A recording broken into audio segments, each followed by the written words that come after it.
చీకటి నూతుల జనయు నేత్రంబులు. చీకటి నూతులు అని లోపల నీళ్లు ఉన్నాయో లేవో కనపడవు. ఆ బకెట్ అలా వెడుతూ ఉంటుంది. వెళ్ళగా వెళ్ళగా వెళ్ళగా తాడంతా అయిపోతే వెళ్ళిందని గుర్తు.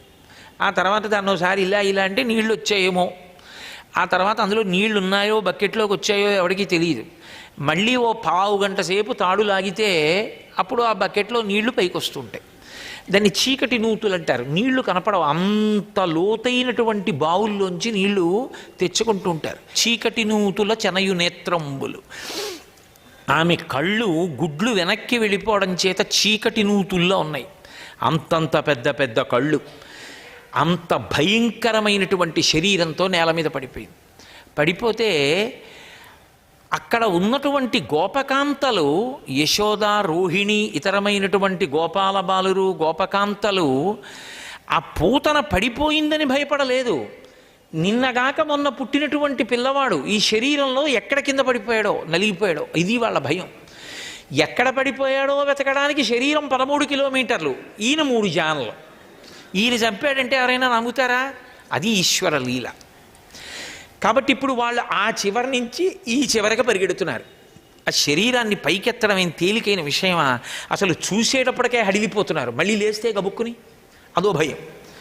కాబట్టి పాపం వాళ్ళు ఎక్కడ కింద పడిపోయి ఉన్నాడో, అసలు ఉన్నాడో లేడో వీళ్ళు వెతుకుతుంటే, నేలంకూలిన మేటి పిందరముపై నిర్భీతి క్రీడించు ఓ బాలారమ్మని మూపు చేర్చుకొని సంస్పర్శించి ఆరార్చుచున్ గోలాంగూలము తిప్పి గోరజములం చల్లించి గోమూత్రమున్ చల్లి తద్బాలాంగంబుల గోమయంబలదిరా 12 నామంబులన్. అది గోపకుల యొక్క భక్తి అంటే.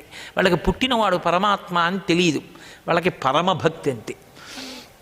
వెతగ్గా వెతగ్గా వెతగ్గా వెతగ్గా ఆమె యొక్క 2 స్తనముల మధ్యలో ఆ పిల్లవాడు ఏమీ తెలియని వాళ్ళ ఆడుకుంటున్నాడు. ఈ ఆడుకుంటున్న చిన్ని కృష్ణుణ్ణి ఆమె శరీరం నుంచి తీసి ఎత్తుకున్నారు.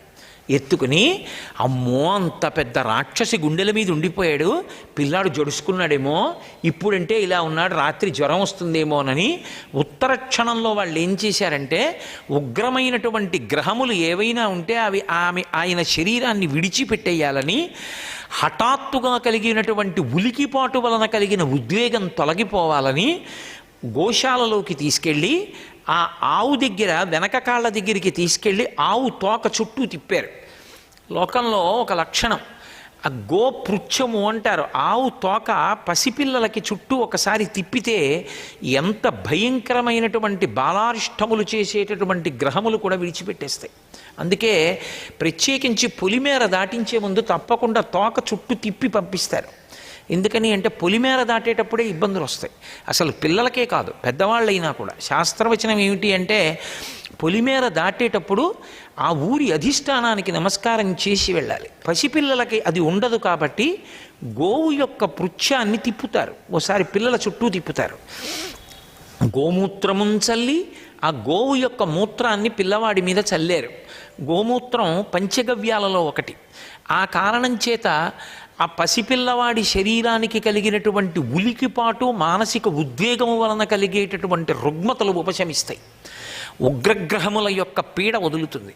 అందుకని గోమూత్రమున్ చల్లి తద్బాలాంగంబుల గోమయంబలదిరా 12 నామంబులన్. ఆ 12 నామంబులన్, అది పోతన గారి యొక్క ప్రయోగం.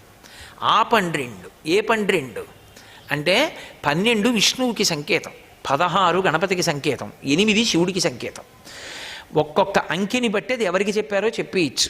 ఎప్పుడైనా 16 అన్నారనుకోండి, అది గణపతిదని గుర్తు. సుముఖశ్చైకదంతశ్చకపిలో గజకన్నక లంబోదరశ్చ వికటో విఘ్నరాజో గణాధిప ధూమకేతుర్గణాధ్యక్ష పాలచంద్రో గజాన్న వక్రతుండ శూర్పకర్ణో హేరంబ స్కందపూర్వజ షోడశైతాని నామాని యప్పటే శృణుయాదపి విద్యారంభే వివాహే చ ప్రవేశే నిర్గమే తథా సంగ్రామే సర్వకార్యేషు విఘ్నస్తస్య నజాయతే. 16 గణపతి, 8 శివుడు. భూరంభం చనలో నిలోంబర మహార్నాథో హిమాంసు పుమాన్ నిత్యాభాతి చరాచరాత్మకమిదం యస్యైవ మూర్తి అష్టకం. అష్టమూర్తి తత్వంతో ఉండేవాడు శివుడు. 12 నామాలతో ఉండేవాడు శ్రీ మహావిష్ణువు. ఓం కేశవాయ స్వాహ, ఓం నారాయణాయ స్వాహ, ఓం మాధవాయ స్వాహ, గోవింద విష్ణు మధుసూదన త్రివిక్రమ వామన శ్రీధర ఋషికేశ. 12 నామాలు చెప్తాం కదా. చిత్రం ఏమిటంటే ఆ 12 నామాల్లో రామనామం ఉండదు.